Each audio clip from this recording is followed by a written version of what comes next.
Morning everybody, it's Jordan Meyer from Wholesome Family Farms. We're out here today rolling out a bale for the cows. And it's March 26th today, and we're located in southeast Minnesota, just outside the town of Caledonia here. And wanted to show you part of the benefits of bale grazing in muddy situations.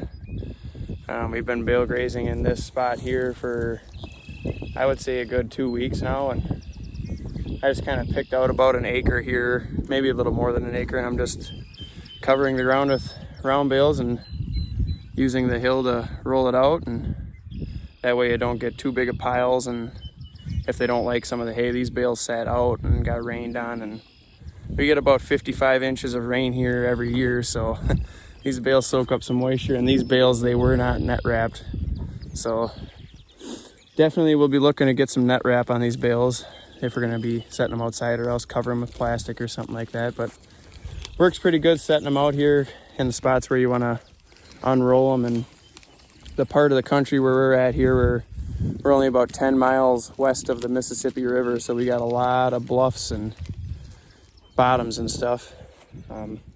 I'll show you some of that in a minute here, the hills and stuff we got. So we've got gravity to help us out, so it's kind of handy that way. I'm gonna just take the Ranger out here and I can get it rolled over end, put a spear in it and just get it started anyway. And then it just rolls by hand, really simple. And I'll show you that here. And as you can see, our cows, they're fairly clean. They're not sitting in a muddy mess eating around a ring of hay, you know. So keep moving, bale grazing different spots. We're just trying to buy some time here. We've had pretty good weather lately. It's been, I don't know, in the 40s and stuff, and just barely gets down to freezing at night. But now I looked at the forecast and it's gonna be getting up in the 50s, and we're gonna get more rain. I think we had like an inch of rain last week, and now they're talking like another inch of rain here in the next couple days. And so it's wet, it's muddy. But we don't have to deal with the mud season as long as other people, so we're blessed that way. We just gotta deal with the cold weather, but I don't mind having frozen ground, I guess, especially when you get to this time of year. So we'll get this bale unrolled out here and I'll show you how she goes. This is my bully bull, red Angus bull here. You guys are probably wondering, what in the world is that strap you got on him there? Well, it's called the Johnson Bull Birth Control Belt. Good buddy of mine had that on one of his bulls, and I was wondering what I'm gonna do with my bull to keep him from breeding my heifers. There's one heifer right here, 901. She's a year old now, so kind of had to do something to make sure he doesn't breed around me if he didn't already. I got that on him probably about 2 weeks ago, so I don't know if she got bred or not. I'm hoping not, but that's what we're gonna start doing. Just got a conveyor belt from the frac sand mines, and I just cut a little strap, put it over the back, and then that belt right there keeps them from getting the job done. So that works pretty slick. So far, it's been working okay. Doesn't seem to bother him. He's used to it now, so works pretty good. Ain't that right there, bud?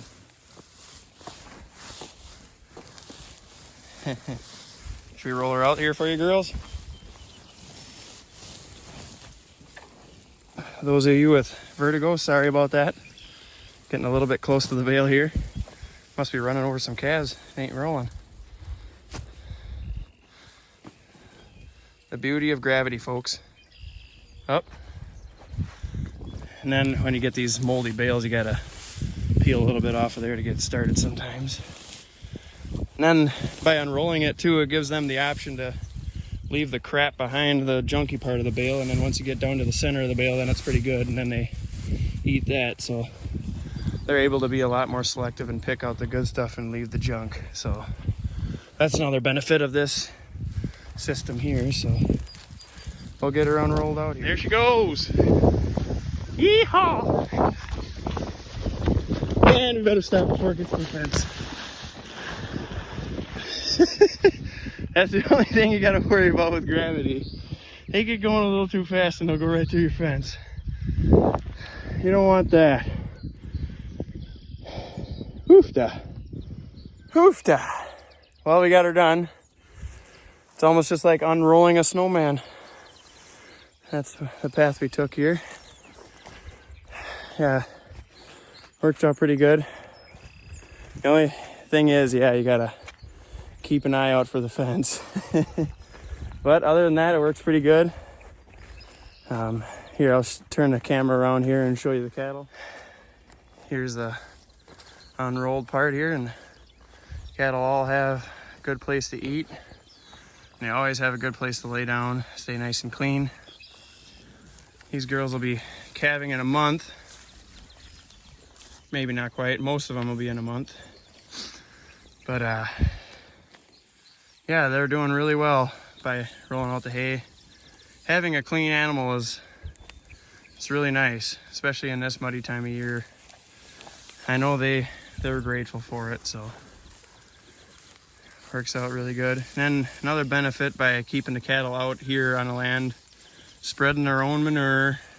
You don't have to bed them because you already are with this. They're staying nice and clean. And then when you calve, you don't have to calve them in a big mud hole. That's huge. When you keep your cattle in one spot all winter long and they're crapping and peeing and everything all in the same spot and sinking in up to their knees in mud, you're asking for problems with calves. They're gonna get scours on you, they're gonna get pneumonia, the whole 9 yards. Vaccinating it doesn't seem to work. Just get them out here. That's the whole deal. That's where it's at, in my opinion anyways. But cattle are all fed here today. Now we gotta go take care of some goats. On your way out, maybe you'd like to hit that subscribe button, hit a like, give it a share. That would be greatly appreciated, guys. Can't beat living in the driftless area here in southeast Minnesota. Beautiful country.